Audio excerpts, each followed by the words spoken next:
Сәлеметсіздер ме? Менің пайдалы каналыма қош келіпсіздер. Мен сіздерге өте дәмді әрі қытырлақ болып шығатын қиярымның суда тұздалып жабылатын рецептімен бөлісетін боламын. Менімен бірге болыңыздар. Міндетті түрде осы рецептпен жасауға сіздерге кеңес беремін. Банкілеріңіз атылмайтын болып шығады.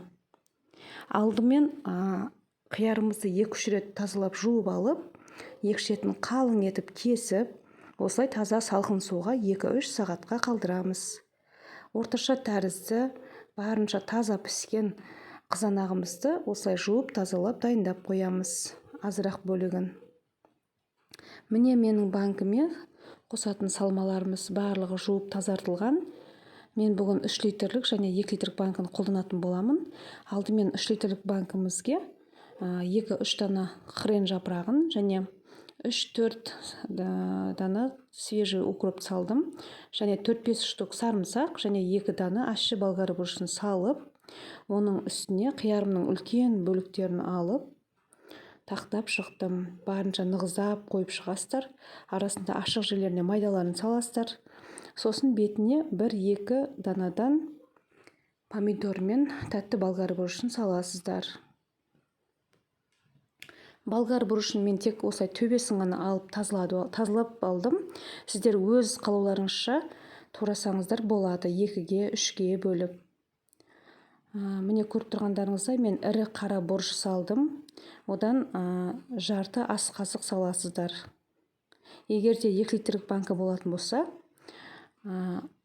ас қасықтың 3-тен 1 бөлігін саласыздар. Көріп тұрғандарыңыздай су құйдым. Міндетті түрде тасырлап қайнап тұрған су болу керек. Міне барынша толтырып суымды құйып, қақпағын жауып, жарты сағатқа осылай қалдырамыз. Егер де сіздің қиярыңыздың сырты бүдір-бүдір, яғни узоры бар болса, онда таза салфеткамен жуғаныңыз дұрыс, өйткені таза жуылатын болады. 2-3 сағатқа қалдырған кезде бетінде көпіршіктер пайда болады. Яғни ол суымызды төгіп тастап, қайтадан таза суға қиярымызды жуып алып, сосын қолданамыз. Бетіне көпіршіктер шыққаны жақсы, өйткені қиярымыздың бойындағы дәрісі, сосын газдары шыққан болады. Мен банкілерімді үйде қолданатын қара 72% кір сабынмен жуамын, өйткені ол сабынның бойында ешқандай химикат болмайды. Яғни банкіміздің атылмауына жақсы жағдай болады. Қара кір сабынмен жуып алып, 2 рет шайқап, таза матамыздың немесе салфетканың үстіне аударып, 20 минут жарты сағатқа қоясыздар да. Сосын алып, ешқандай қайнаған суда болаудың қажеті жоқ, тікелей қолдана берсеңіздер болады. Қақпағыңызды да, крышкамызды да, яғни ешқандай қайнатудың қажеті жоқ. Оны да қайнаған суға 5 минутқа салып алып, тікелей банкіге жауа бересіздер.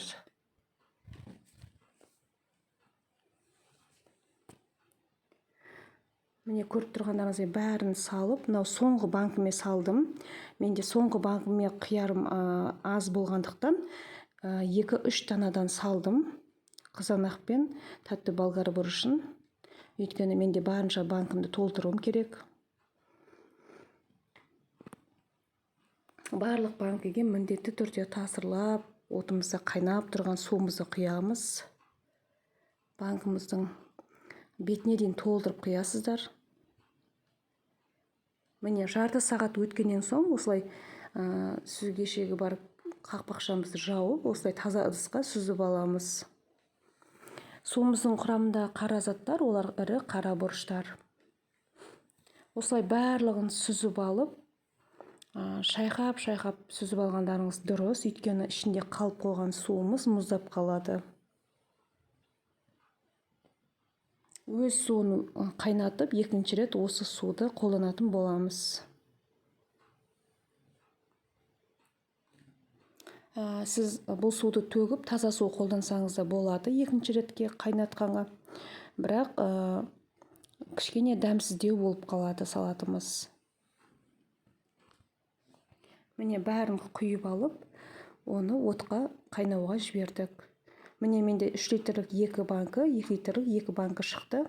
Мына жерде лавр жапырағын салып жатырмын. 3 литрға 3 лавр жапырағын және 2 литрға 2 лавр жапырағын салып шықтым.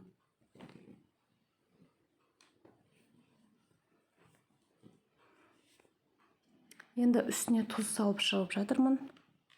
3 литрға 3 ас қасық тұз, 2 литрlik банкімізге 2 ас қасық тұз салып шығамыз. Және оның үстінен 3 литрlik банкімізге толтырып 1 шай қасық қантымызды және 2 литрlikке шай қасығымызды толтырмай қант салатын боламыз. Көріп тұрғандарыңыздай өзінен сүзіліп құйылған суымыз тасырлап қайнап жатыр отта. Осылай тасырлап қайнап тұрған суымызды банкімізге тез-тез құйып, барынша толтырып құйыңыздар. Тасып кеткені жақсы. Қақпақ жағына жапқанда таситындай болу керек. Көріп тұрғандарыңыздай сірке суын құйып жатырмын. 3 литрlik банкімізге жарты шай қасық сірке суын құясыздар.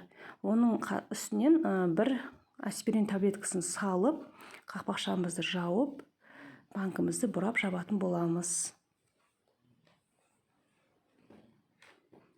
Осылай еңкейтіп тексеріп алыңыздар. Ешқандай су тамшыламайтындай болу керек. Қақпақшамыз бүдір-бүдір болмайды. Тегіс жабылған, жабылмаған тексереміз. Міне құрғақ салфеткамызды осылай төсеп, банкіні тікелей аударып қоямыз. Барынша толтырып құйыңыздар суды. Қақпақшаны жауғанда егерде су тасып кеткені жақсы, бетіндегі көпіршіктер олар ауа болып есептелінеді. Сол ауасы шығып кететіндей болу керек.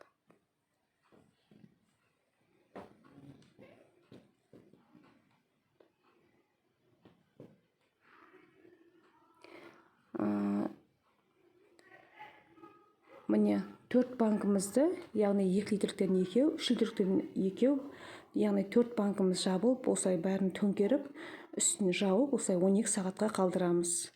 Міне біздің салатымыз дайын болды. Міндетті түрде жасап көруге кеңес беремін. Менің каналыма тіркеліп, қоңыраушаны басып, сұрақтарыңыз болса қойып, комментарий жазып қойыңыздар. Қош сау болыңыздар.